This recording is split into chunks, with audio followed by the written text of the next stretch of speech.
Conceived and executed in the summer of 1641, months before his death, these two royal portraits of King Charles I's eldest children are among the very last works painted by Flemish artist Sir Anthony Van Dyck.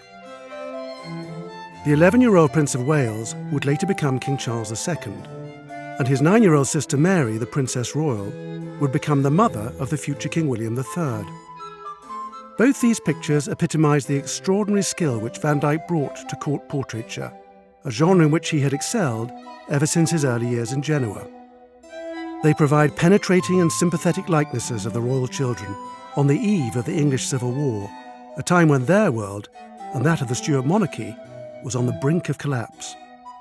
Depicting the heir to the throne standing in armour with the ribbon of the Garter, it is a unique likeness of the young prince, the only version of the composition that is known, and one of the finest royal portraits of Van Dyck's later career. It was probably painted in August 1641, when Charles is recorded as travelling by barge to Van Dyck's studio in Blackfriars. With his left hand resting on the hilt of his sword, and his right on the staff of office in front of a plumed helmet, this portrait marks a distinct shift in the representation of the young prince, exuding more martial and adult gravitas. Married, aged just 9 years old, the young princess is depicted wearing a fine orange silk dress, edged with lace and blue ribbon, the royal colours of her husband, the Dutch Prince Willem of Orange.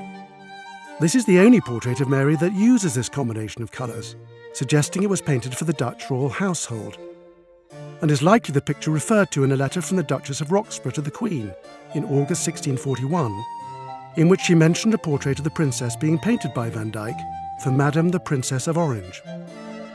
Mary is also wearing both her wedding ring and the large diamond brooch given to her by her husband the day after their wedding. The accessories in each portrait are incredibly poignant, as both brother and sister embark on life-changing journeys.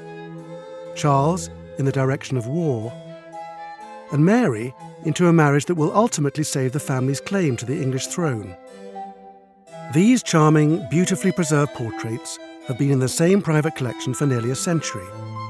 Before that, they formed part of the collection at Rainham Hall in Norfolk, the seat of the Townsend family. Although the early history of the paintings is unclear, it is tempting to think that they may have been acquired for Rainham by Sir Horatio Townsend, one of the noblemen entrusted to bring Charles himself back to England on the restoration of the monarchy in 1660. This is a rare opportunity to acquire one of the artist's final commissions for the court of Charles I, the tumultuous history of which has long captured people's imagination.